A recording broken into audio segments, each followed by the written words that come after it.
शेतकरी मित्रांनो नमस्कार. तुम्ही पाहत आहात महाराष्ट्रातील शेतकऱ्यांचा हक्काचा आवाज शेती एक शेती या यूट्यूब चॅनलला. मित्रांनो, गेल्या कित्येक महिने आपण एक शासन निर्णयाची आतुरतेने सर्वजण वाट पाहत होतो. अनेक आंदोलनं झाली, मोर्चे झाले, चर्चा झाल्यात, निवेदनंसुद्धा देण्यात आली. सर्वांची एकच मागणी होती की यावर्षीचा जरी जो काही खरीप पीक विमा आहे तर योजनेमध्ये ट्रिगर लागू करा आणि जोखीम स्तर वाढवा. अखेर बहुप्रतीक्षित असा खरीप पीक विमा 2026चा जो काही शासन निर्णय तो दिनांक 3 जुलै 2026 रोजी राज्य शासनाच्या माध्यमातून निर्गमित करण्यात आलेला आहे. राज्य शासनाने राज्यामध्ये खरीप हंगाम 2026 आणि रब्बी हंगाम 2026-27 या एका वर्षाच्या हंगामाकरिता पीक विमा योजना राबवण्यासाठी अधिकृत मंजुरी दिलेली आहे. पण मित्रांनो, हा 481 पानांचा GR वाचल्यानंतर शेतकऱ्यांच्या पदरी पुन्हा एकदा घोर निराशा पडलेली आहे असंच म्हणावं लागेल. यावर्षी पीक विमा योजनेचे जे काही ट्रिगर आहे तर ते समाविष्ट केले जातील अशी मोठी अपेक्षा आपल्या सर्वांच्या मनामध्ये होती. पण या GR मध्ये या मागणीला कुठेही थारा त्या ठिकाणी दिसला नाही, कुठेही प्राधान्य देण्यात आलेलं नाही. जशा 2023 मध्ये अटी आणि शर्ती होत्या, अगदी तशाच अटी आणि शर्ती ही योजना पुन्हा एकदा माथी मारण्यात आलेली. आजच्या या विशेष आणि सविस्तर व्हिडिओमध्ये आपण या GR मधील प्रत्येक पानाचे, प्रत्येक नियमाचे आणि धोक्याचे सविस्तर विश्लेषण करणार आहोत. त्याकरता व्हिडिओ थोडाफार मोठा होऊ शकतो, पण तो तुमच्या हिताचा असणार आहे. त्यामुळे शेवटपर्यंत एकही सेकंद स्किप न करता बघा, जेणेकरून तुम्हाला सखोल माहिती मिळेल. चॅनलवर नवीन असाल तर चॅनलला सबस्क्राईब करा. मित्रांनो, सर्वात मोठा धक्कादायक निर्णय म्हणजे विमा राबवण्याचे मॉडेल. ही योजना राबवली जात असताना कप अँड कॅप 80 ते 110 मॉडेल वापरण्यात येणार आहे. आता तुम्ही म्हणाल हे मॉडेल नेमकं काय आणि याला विरोध का होतोय?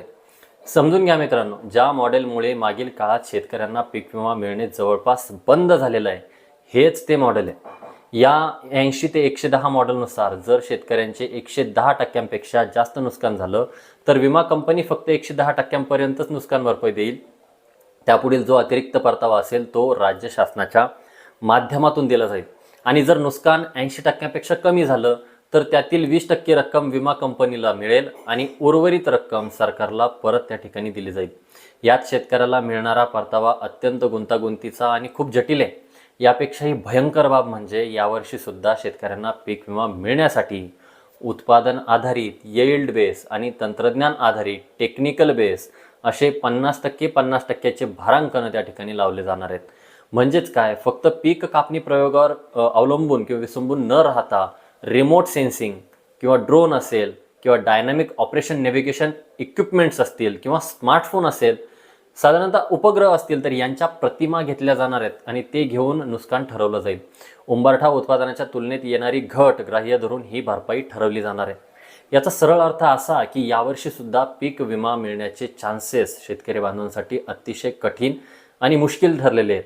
आता लक्ष देऊन ऐका मित्रांनो, जर तुम्हाला पीक विमा भरायचा असेल तर या नवीन सुधारित योजनेतील अटी शर्ती तुम्हाला माहीत असायलाच हव्यात. शासनाने यावेळी काही कडक पावले उचललेली आहेत. त्यापैकी एक पाऊल किंवा नियम आपण ज्याला म्हणू, नियम क्रमांक 1, ॲग्रिस्टॅक फार्मर ID या योजनेसाठी किंवा योजनेत सहभागी होण्यासाठी आता शेतकऱ्यांना ॲग्रिस्टॅक फार्मर ID असणं बंधनकारक करण्यात आलेलं आहे. हा ID असल्याशिवाय तुम्हाला पुढे अर्ज भरता येणार नाही आहे किंवा तुमचा अर्जच पुढे जाणार नाही आहे. नियम क्रमांक 2, डिजिटल क्रॉप सर्वे DCS आणि पीक पाहणी. पीक विमा भरताना कदाचित तुम्हाला पीक पाहणीची गरज भासणार नाही. तुम्ही CSC केंद्रावर जाऊन विमा भराल, पण ज्यावेळी पिकाची नुकसान भरपाई काढली जाईल तेव्हा विमा कंपनी तुमची पॉलिसी आणि तुमची पीक पाहणी चेक करणार आहे. जर तुम्ही विमा सोयाबीनचा काढताय आणि पीक पाहणीत कापूस नोंदवताय तर तुमचा विमा तिथल्या तिथे रद्द त्या ठिकाणी होईल. सर्वात महत्त्वाचं म्हणजे काय, जर या नोंदीमध्ये फरक दिसून आला तर शेतकऱ्याला न्यायालयीन किंवा कायदेशीर बाबीसाठी कोणतीही मदत मिळणार नाही आहे. पीक पाहणी तंतोतंत असणं अत्यंत गरजेचं झालेलं आहे. नियम क्रमांक 3, 10 गुंठ्यांची अट. कमीत कमी 10 गुंठे क्षेत्रासाठी शेतकऱ्याला अर्ज करता येणार आहे. 10 गुंठ्यांपेक्षा कमी क्षेत्र असेल तर विमा अर्ज ग्राह्य त्या ठिकाणी धरला जाणार नाही आहे, तुम्हाला अर्जच भरता येणार नाही. नियम क्रमांक 4, बोगस अर्जदारांवरती 5 वर्षाची बंदी आणि फौजदारी कार्यवाही. ही अट सर्वात भयानक आहे मित्रांनो. सातबारा नावावर असताना बोगस सातबारा लावून चुकीच्या पीक पेरा नोंदणी करून किंवा मृत शेतकरी बांधवांच्या नावे विमा काढल्याचे उघडकीस आल्यास तो प्रस्ताव तात्काळ त्या ठिकाणी रद्द करता येणार आहे किंवा रद्द होईल. इतकंच नाही तर अशा फसव्या अर्जदारांवरती थेट फौजदारी गुन्हा देखील दाखल केला जाऊ शकतो. तसेच त्याला नमो शेतकरी महासन्मान निधी योजनेचा आणि कृषी विभागाच्या इतर महा-DBT योजनांवरती पुढील येणाऱ्या 5 वर्षांसाठी ब्लॅकलिस्ट केलं जाईल, त्याला ब्लॉक केलं त्या ठिकाणी जाईल. नियम क्रमांक 5, कुळ किंवा भाडेपट्टा जमीन. जे शेतकरी कुळाने किंवा भाडेपट्ट्याने दुसऱ्याची जमीन करतात त्यांनाही पीक विमा भरता येईल, पण त्यासाठी अधिकृत नोंदणीकृत भाडेपट्टा करारनामा असणं गरजेचं आहे, लीज ॲग्रीमेंट असणं गरजेचं आहे. मित्रांनो, आपण सर्वजण ओरडतो की जोखीम स्तर बदलावा, पण या 1 वर्षाच्या योजनेत सर्व अधिसूचित पिकांसाठी जोखीम स्तर हा फक्त 70% असाच निश्चित करण्यात आलेला आहे. त्यात कोणताही बदल झालेला नाही. नुकसान भरपाईचं सूत्र नेमकं कसं ठरतं तर मित्रांनो, गेल्या 7 वर्षापैकी सर्वाधिक उत्पन्न असलेली 5 वर्ष निवडले जातील. या 5 वर्षांचे सरासरी उत्पन्न गुणिले 70% जोखीम स्तर काढून उंबरठा उत्पादन ठरवलं जाईल. एकंदरीत जर आपण त्याचं सूत्र बघितलं तर सूत्र असं आहे, विमा संरक्षित रक्कम वजा तुमची नुकसान भरपाई, हे सूत्र असणार आहे. त्यानंतर पीक कापणी प्रयोग कसे होणार तर विमा क्षेत्र घटक आणि पीक कापणीच्या प्रयोगांची संख्या निश्चित त्या ठिकाणी केली गेलेली आहे, दाखवलेली आहे. जिल्हा स्तर असेल तर 24 प्रयोग, तालुका स्तर असतील तर 16 प्रयोग, महसूल मंडळांमध्ये कमीत कमी 10 पीक कापणी प्रयोग केले जातील. विदर्भ आणि इतर जिल्ह्यांचं जर बघायचं झालं तर या प्रयोगाच्या तारखाही ठरलेल्या आहेत मित्रांनो.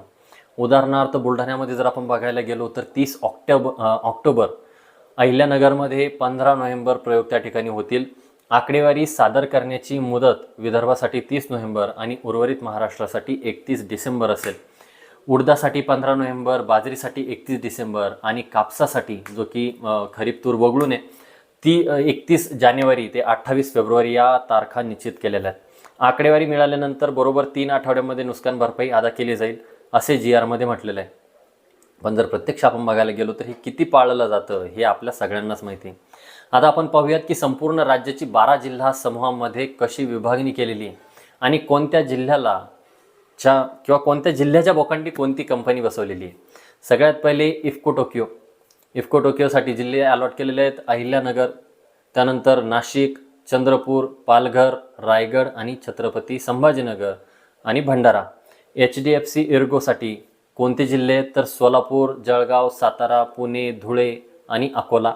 त्यानंतर युनायटेड इंडिया इन्शुरन्ससाठी परभणी, वर्धा, नागपूर, कोल्हापूर, जालना आणि गोंदिया. बजाज अलियन्ससाठी वाशिम, बुलढाणा.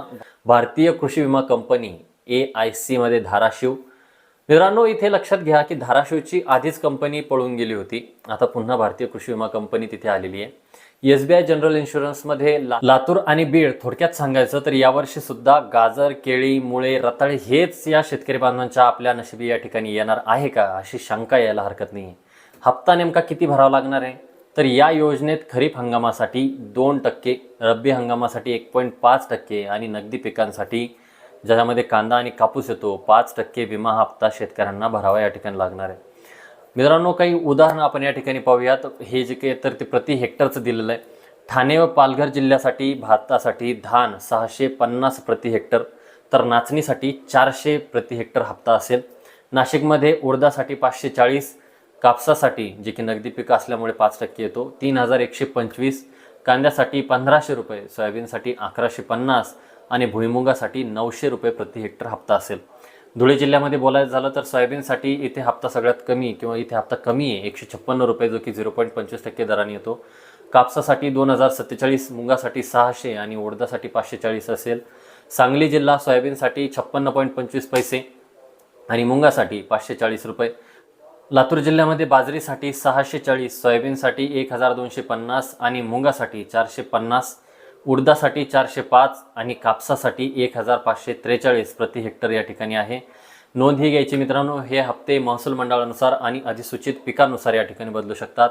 तुमचा महसूल मंडळात जे पीक अधिसूचित आहे, काही ठिकाणी 5 आहेत काही ठिकाणी 10 आहेत, त्या पिकांसाठी तुम्ही विमा भरू शकता. मित्रांनो, या GR मध्ये सेतू सुविधा केंद्र चालक किंवा बँकांसाठी सुद्धा कडक सूचना आहेत. CSC केंद्र संचालकांना स्पष्ट निर्देश देण्यात आलेले आहेत की शेतकऱ्यांकडून चुकीची माहिती भरून घेऊ नका, सर्व कागदपत्रे तपासून अर्ज भरा. तसेच विमा कंपनी या केंद्रांना वेळेवर सेवा शुल्क जे काही तर ते देणं बंधनकारक आहे. उशीर केल्या कंपन्यांना 12% व्याज त्या ठिकाणी द्यावं लागणार आहे. याशिवाय पैशांच्या देवाणघेवाणीसाठी बँक ऑफ महाराष्ट्राचे एक एस्क्रो बँक अकाउंट त्या ठिकाणी उघडण्यात आलेले आहे. यात केंद्र आणि राज्य सरकार आपापला हप्ता जमा करणार आहे. तिथून थेट नुकसान भरपाईचे जे काही पैसे आहेत तर ते वितरित होतील. कर्जदार शेतकरी बांधवांसाठी महत्त्वाची सूचना अशी आहे की ही योजना सर्वांसाठी ऐच्छिक आहे, ऑप्शनल आहे, कंपल्सरी नाही आहे की भरावंच म्हणून. जर तुम्ही बँकेतून पीक कर्ज घेतलं असेल, तुम्ही कर्जदार शेतकरी असाल आणि तुम्हाला विमा भरायचा नसेल तर तुम्हाला तसे बँकेला लेखी कळवावं लागणार आहे.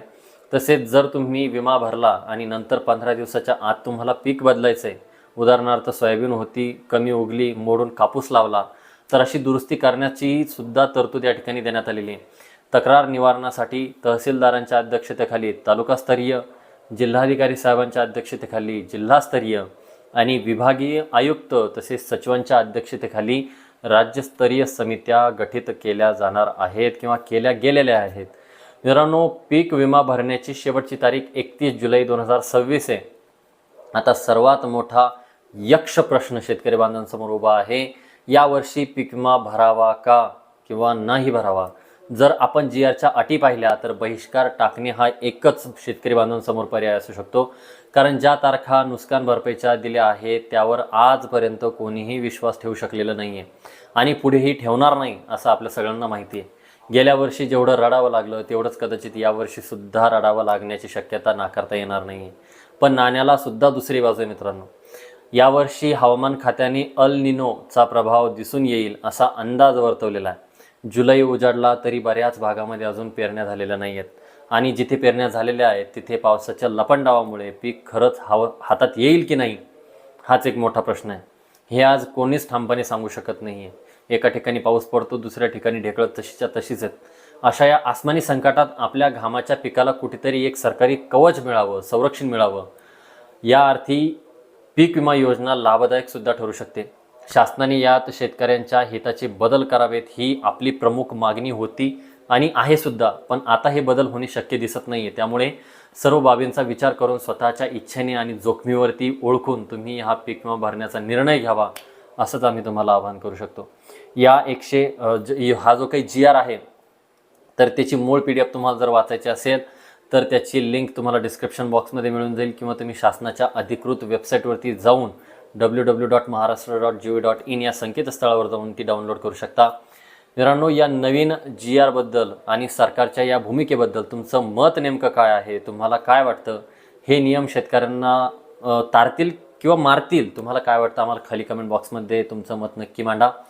ही अत्यंत महत्त्वाची आणि सविस्तर माहिती प्रत्येक शेतकरी बांधवांपर्यंत पोहोचली पाहिजे म्हणून हा व्हिडिओ जास्तीत जास्त शेअर करा. तुमच्या गावातील, तालुक्यातील सर्व ग्रुपवरती शेअर करा, जेणेकरून जो काही शेतकरी बांधव विमा भरण्याच्या फितरेत आहे तर त्याला त्याचे फायदे आणि तोटेसुद्धा कळायला पाहिजेत. व्हिडिओला लाईक करा आणि अशाच अचूक आणि खात्रीशीर आणि शेतकरी बांधवांच्या हिताच्या माहितीसाठी आपल्या शेती एक शेती यूट्यूब चॅनलला लगेच सबस्क्राईब करा. बेल आयकॉनला दाबा. भेटूया व्हिडिओमध्ये पुन्हा एका नवीन माहितीसहित. तोपर्यंत काळजी घ्या, पिकाची काळजी घ्या, तुमची काळजी घ्या, सुरक्षित राहा. भेटूया अशाच एका नवीन माहितीसहित. तोपर्यंत धन्यवाद मित्रांनो.